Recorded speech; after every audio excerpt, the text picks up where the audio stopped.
Good evening and welcome to NTD News. I'm Stephanie Cox. Here are today's top stories.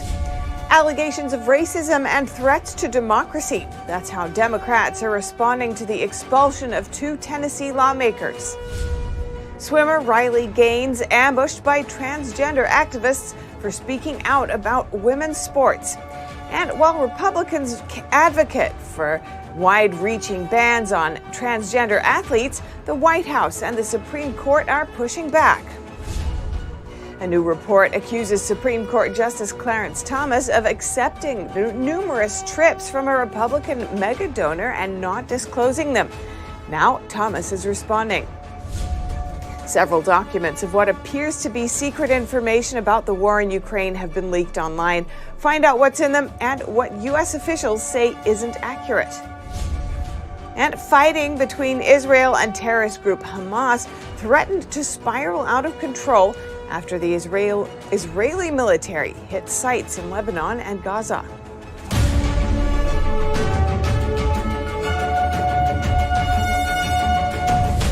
The House Oversight Committee has subpoenaed several banks asking for Biden family associates' financial records. Fox News confirmed the news today. Subpoenas were issued to Bank of America, Cathay Bank, JP Morgan Chase, and HSBC USA. The committee also subpoenaed former Hunter Biden business associate Mervyn Yan, asking for financial records. Representative Jamie Raskin, the top Democrat on the committee, complained that Committee Chairman James Comer was trying to hide information from Democrats. Comer told Fox News, "We have the bank records and the facts are not good for the Biden family." In another political news, Democrats today are heavily criticizing Tennessee lawmakers for expelling 2 representatives. Many are accusing Tennessee Republicans of being racist. GOP lawmakers respond by saying the expulsion was needed. NTD's Arian Pazdar has the latest. It looked like a Jim Crow era trial. On Thursday, Tennessee state lawmakers decided to expel Representatives Justin Jones and Justin Pearson. Lawmakers also voted on expelling Representative Gloria Johnson, but she managed to stay in her seat by 1 vote. Republicans explained the decision to expel, saying it was needed to preserve order in the state capitol and not set a wrong precedent. The 3 representatives led a group of anti-gun protesters who stormed the Tennessee state capitol last week. Johnson, unlike Jones and Pearson, did not use a megaphone to lead chants during the protest. This may have been why she was spared from being expelled. However, she had a different explanation for why she wasn't expelled. I think it's pretty clear I'm a 60-year-old white woman, and they are 2 young black men. I was talked down to as a woman, mansplained to, but it was completely different from the questioning that they got. And this whole idea that, why, that you have to almost assimilate into this body to be like us. She added that she now feels like North Korea has more democracy than the United States. Justin Jones, one of the 2 expelled lawmakers, on Friday morning said he wants to continue in politics. I mean, definitely. I think what happened was a travesty of democracy because they expelled the 2 youngest black lawmakers, which is no coincidence, from the Tennessee legislature, because we are outspoken, because we fight for our district. And I would, want to continue to do that, and whether I'm inside the chamber or outside the chamber, because what we saw in Tennessee yesterday was an attack on democracy and a very overt racism. President Biden on Thursday condemned the expulsion, saying, rather than debating the merits of the issue, these Republican lawmakers have chosen to punish, silence, and expel duly elected representatives of the people of Tennessee. Vice President Kamala Harris is traveling to Tennessee on Friday to meet with the 2 former lawmakers. She's also expected to talk about restricting gun laws in wake of the Tennessee protests. Various Democrats took to Twitter criticizing Tennessee's decision. Senate Majority Leader Chuck Schumer wrote, apparently Tennessee Republicans care more about stopping certain Democrats from speaking than they do about stopping America's kids from getting shot to death in schools. According to House Minority Leader Hakeem Jeffries, America is in the midst of a gun violence epidemic. MAGA Republicans respond by baselessly expelling legislators in Tennessee. Our democracy is under attack. Tennessee will hold a special election for the 2 vacant seats in a few months. Until then, interim representatives will fill the spots. The expelled lawmakers will be able to run again in the special election. Arian Pastar, NTD News. All House Republicans but one voted to expel all three lawmakers. The single representative who voted against expelling the white lawmaker responded to the allegations of racism. He says the allegations are baseless and reflect today's political climate in the U.S. He also said that he intended to vote to expel all three, but the evidence presented by Johnson's attorney convinced him that the case against her had inconsistencies. And debates are intensifying over transgender sports. Republicans are backing a swimmer who was attacked for her criticism of transgender athletes in women's sports, while the White House unveils a new proposal in the opposite direction. NTD's Iris Tao has more. A record-setting swimmer says she was ambushed and physically hit by trans activists while giving a speech about protecting women's sports at San Francisco State University. Riley Gaines, a 12-time All-American champion who competed against controversial trans swimmer Leah Thomas, has been an outspoken critic of trans athletes participating in women's sports. In addition to being forced to give up our awards, our titles, not opportunities. The NCAA forced female swimmers to share a locker room with Thomas. After Gaines shared the alarming footage of cops hustling her to safety on Thursday night, House Speaker Kevin McCarthy chimed in on Friday and calling it an appalling attack of free speech on a college campus, adding that House Republicans stand with their efforts to protect women's sports.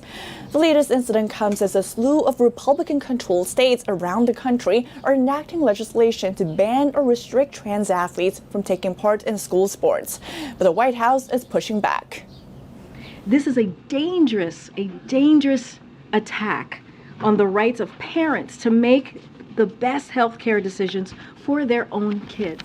The Biden administration on Thursday proposed a rule that would change Title IX and forbid schools around the country from enacting outright bans on trans athletes competing in sports. On that same note, the Supreme Court on Thursday also refused to allow West Virginia to ban trans athletes from public schools' female sports teams, while an appeals court considers a challenge to the law.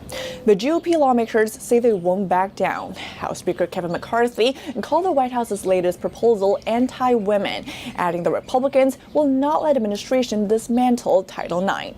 Reporting from the White House, Iris Tao, NTD News.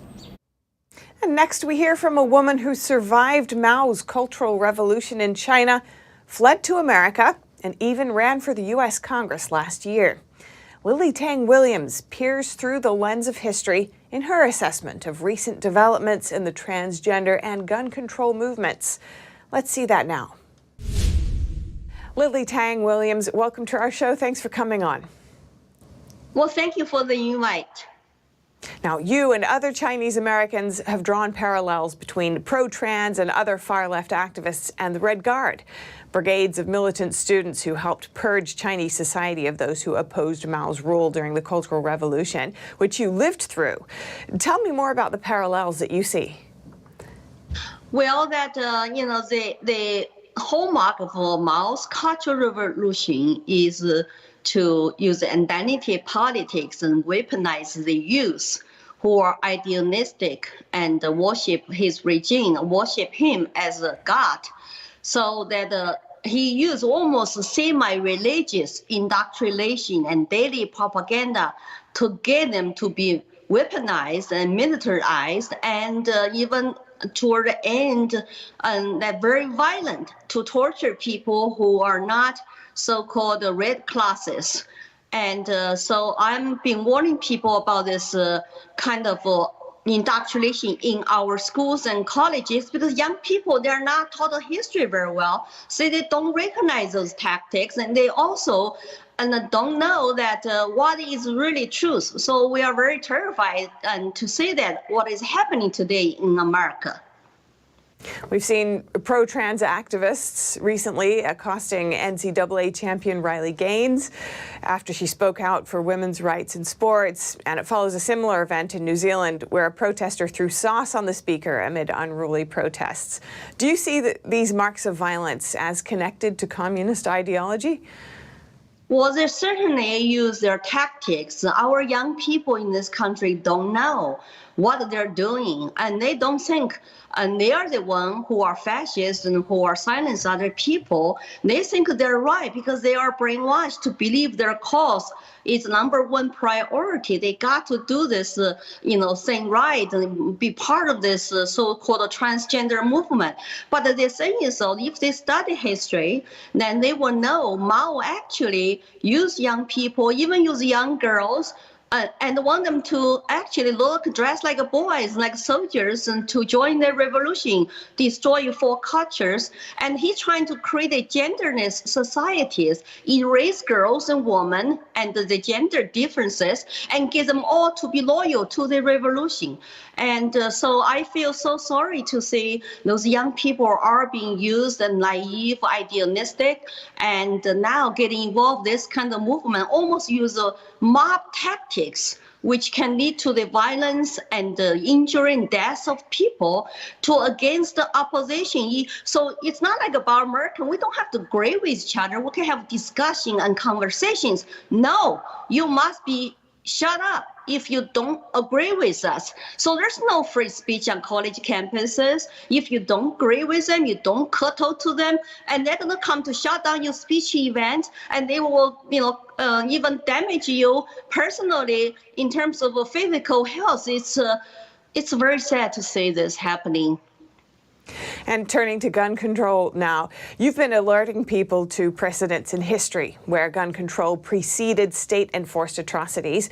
What's the lesson that you think that we should draw from that, and what's an example of that? Well, that I understand young people want to participate and to, reduce the crimes, and they're very afraid and they live in fear. But the thing is, though, they don't understand the truth. They don't understand the cause of the problems. #1, gun-free zones for schools are drawing criminals come to do the damage, do the harm. Because, hey, nobody with guns legally can shut them down immediately. You have to call 911 first. And secondly, they bought into the left media rhetoric. The Republicans are the bad people, and if you support Second Amendment right, but Ted Cruz just offered lots of help from the federal government to arm guards to protect students' safety in schools and to give more funding, and the Democrats shut him down. They don't want to talk about how to really protect students and teachers, but they just want to use gun control. But the gun control, we all know, whoever fled totalitarian regimes, gun control works because everybody will be enslaved. You don't have access to guns, and you cannot have a way to fight back. Our founding fathers put the Second Amendment in the Constitution because they know that's the only way we can prevent tyranny in the United States of America. History lessons need to be taught. The communism evils need to be taught in our schools, but our schools are not focused on that today.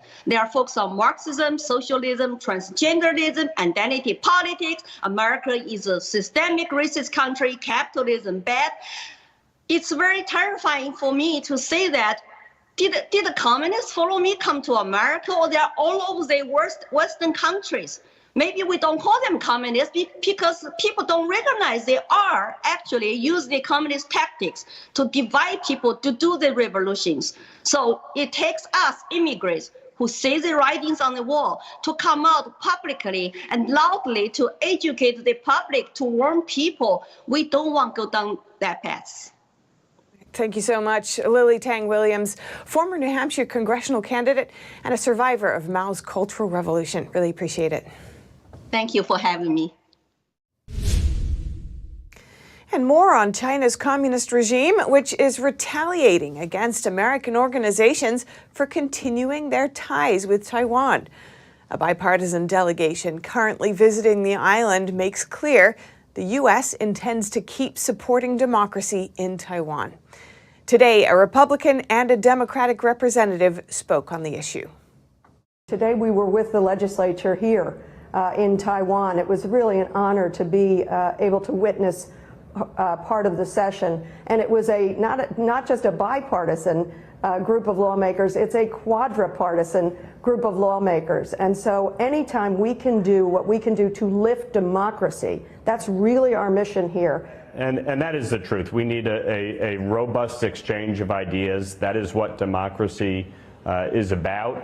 We're seeing it here on the island of Taiwan. Meanwhile, the Chinese Communist Party has sanctioned two American organizations, the Hudson Institute and the Ronald Reagan Presidential Library, hosted Taiwan's president during her recent travel to the U.S. The organizations are now banned from any cooperation, exchange, or transaction with China. This includes Chinese institutions and individuals. Key leaders of the organizations are also personally affected. They'll be barred from visiting China, have any assets in the country frozen, and more. A Taiwanese government agency handling China relations condemns the sanctions, calling it an intimidation attempt. Justice Clarence Thomas is addressing criticisms that he failed to disclose luxury trips he took with a billionaire. This stems from a report yesterday from investigative journalism group ProPublica. The report catalogs various trips that Thomas accepted from Republican megadonor and businessman Harlan Crow. The report says that for more than 2 decades, Thomas has gone on luxury trips aboard Crow's yacht and private jet and vacationed at Crow's private resorts. ProPublica alleges that the justice failed to report the trips on financial disclosure forms. In a rare statement sent via the Supreme Court's Public Information Office, Thomas said that the trips he took with Crow were personal hospitality from close personal friends, and that he didn't disclose them at the time because he was advised that he didn't have to report such trips. Thomas says Crow and his wife are among his family's dearest friends. Several documents of what appears to be secret information about the war in Ukraine have been leaked online. And if the documents prove to be true, it could mean U.S. troops are on the ground in Ukraine. NTD's Jason Perry takes a look at those documents. The Pentagon is now investigating what appears to be secret documents about the war in Ukraine that were leaked online. They appear to be U.S. and NATO military documents with classification markings of secret and top secret. As of now, no official statements have been made about who was responsible for the alleged leak. In an email to NTD, the Pentagon gave us this statement. We are aware of the reports of social media posts, and the department is reviewing the matter. U.S. officials say the documents look like real slides from the Pentagon, but also say some of the information has been altered. For example, a document from March 2023, classified as secret, says between 60,000 to 70,000 Ukrainian troops have been killed in action, which is higher than what the Pentagon says it estimates. The documents also estimate Russia's casualties to be around 16,000 to 17,000. But U.S. officials say they estimate around 200,000 Russian troops have been killed in action. Another document, also classified as secret, is dated February 2023. It shows the amount of Western weapon systems that Ukraine currently has on hand and the estimated delivery of additional systems. And it also lists the training Ukrainian forces have or are expected to have on those systems. The director of Grand Strategy at Quincy Institute, George Beebe, had this to say on the Hill. One potential hypothesis here is that this was designed to get the Russians to let their guard down, to think that the Ukrainians are not going to be coming at them with big numbers and overwhelming force. And that's possible, but I think if you were really trying to throw the Russians off, you would want to include some things that would include where and when the Ukrainians might be attacking. That would be the ultimate aim of this kind of deception. Something else that was shown in the documents is the presence of nearly 100 special operations troops in Ukraine from NATO countries, including from the United States, France, and the UK, according to the New York Post. Russia's Kremlin spokesperson Dmitry Peskov said this in a statement to CNN.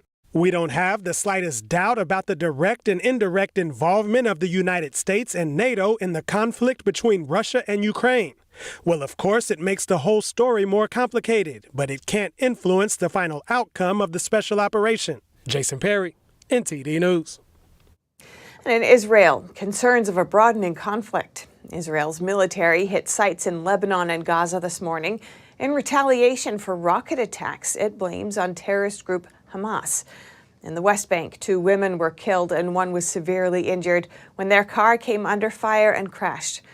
Those killed were 2 sisters, ages 16 and 20, and were dual British-Israeli nationals. It's being called the most intense violence at the Israel-Lebanon border since 2006. Israel's military hit sites in Lebanon and Gaza early on Friday in retaliation to rockets fired at northern and southern Israel over the previous day. Israel blamed those attacks on the terrorist group Hamas as tensions threatened to spiral out of control after police raids this week on the Al-Aqsa Mosque in Jerusalem. Earlier this week, Israeli police clashed with Palestinian worshippers, arresting and removing hundreds of people from the compound during the Muslim holy month of Ramadan. The clash happened after some worshippers tried to barricade themselves inside the mosque. According to the Jerusalem Post, Israeli police said there's an agreement to not allow overnight stays at mosques on the Al-Aqsa complex. It was the night before Jewish Passover, and Israeli police said that Palestinians who tried to stay overnight in the past week and a half were planning to attack Jewish visitors at the site during the morning visiting hours. The ensuing rocket attacks on Thursday on Israeli towns were the largest from Lebanon since a 2006 war.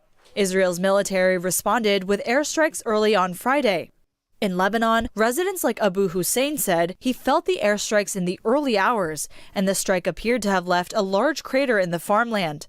The UN peacekeeping mission in Lebanon said it had been in contact with the parties involved. In Gaza, the streets were largely empty after Israeli airstrikes hit the area earlier. Israel said its jets hit 10 targets linked to Hamas. No rocket response so far from Lebanon following Friday morning's Israeli airstrikes. However, late Friday afternoon, Israel's foreign ministry posted on Twitter that 1 person was killed and 6 others wounded in what they call a terror attack in Tel Aviv. The tweet says police reported a vehicle hit several pedestrians at Tel Aviv's promenade. It was not yet clear who was responsible for the attack. And coming up, where does the dispute between Disney and Florida stand? Governor Ron DeSantis is promising new action after a recent move by Disney. And in golf, round 2 of the Masters today saw former #1 Brooks Koepka shoot up the leaderboard. But what about 5-time champion Tiger Woods? We'll have that update and more coming up.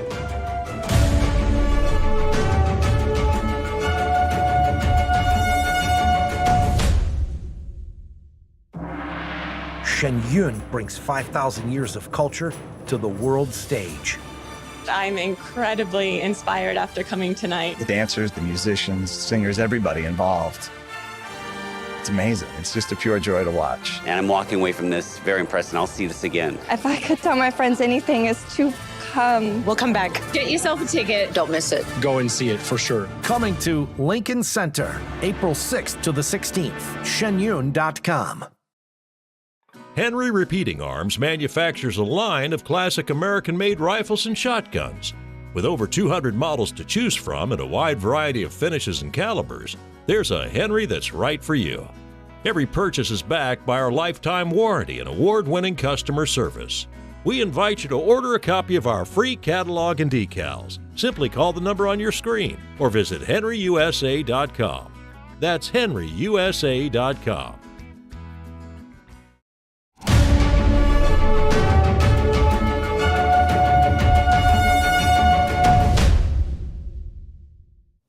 Over in Florida, Governor Ron DeSantis is planning to take new action against Disney. The latest dispute comes as Disney tries to keep its self-governing power. Florida Governor Ron DeSantis on Thursday promised more legislative actions against Disney. Earlier this year, Florida lawmakers stripped Disney of its self-governing status, but the dispute isn't over. Disney recently tried to hold onto its power by outmaneuvering the governing board appointed by DeSantis. There's a provision of Florida law where the legislature can void that. I think that the state board's going to void it too. So on both ends, I think that'll be taken care of.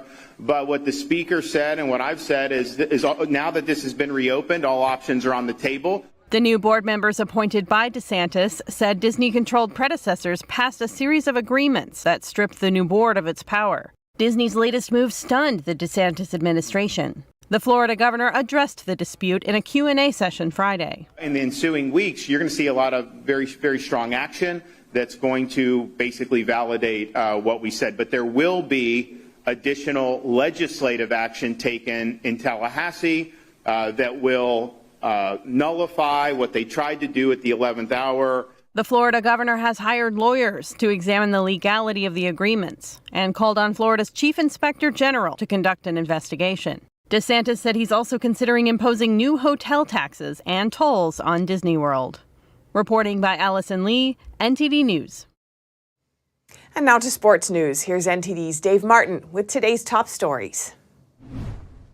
Thank you, Steph. Round 2 of the Masters kicked off this morning with Brooks Koepka being the early winner, shooting a 5 under 67 to put him at now 12 under par for the event and atop the early leaderboard.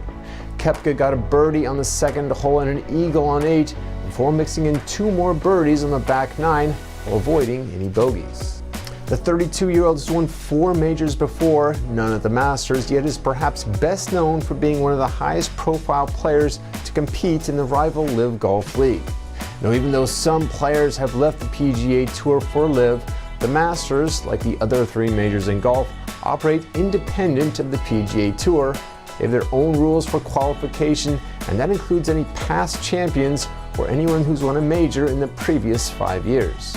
Meanwhile, 5-time Masters champion Tiger Woods, who reportedly rejected a $700 million offer to join LIV, was back in action today after shooting a 2 over par yesterday. The 47-year-old nearly missed a hole-in-one on 6, but instead had to settle for par. He was 1 over through his first 7 holes before play was temporarily suspended due to inclement weather. And for your sports viewing schedule tonight, another busy night in the NBA. 11 games on and with just 3 days left in the regular season.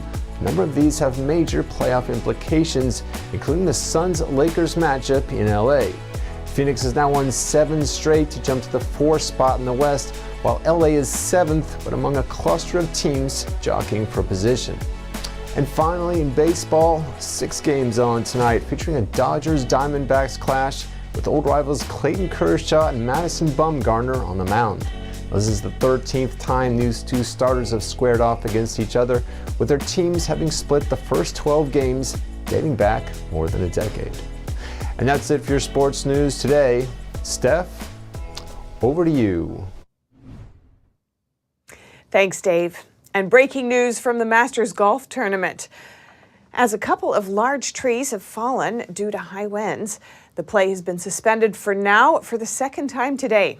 Meanwhile, 5-time champion Tiger Woods is at even par through 11 holes. And that's all for today's news. Thanks for tuning in. I'm Stephanie Cox. Good night.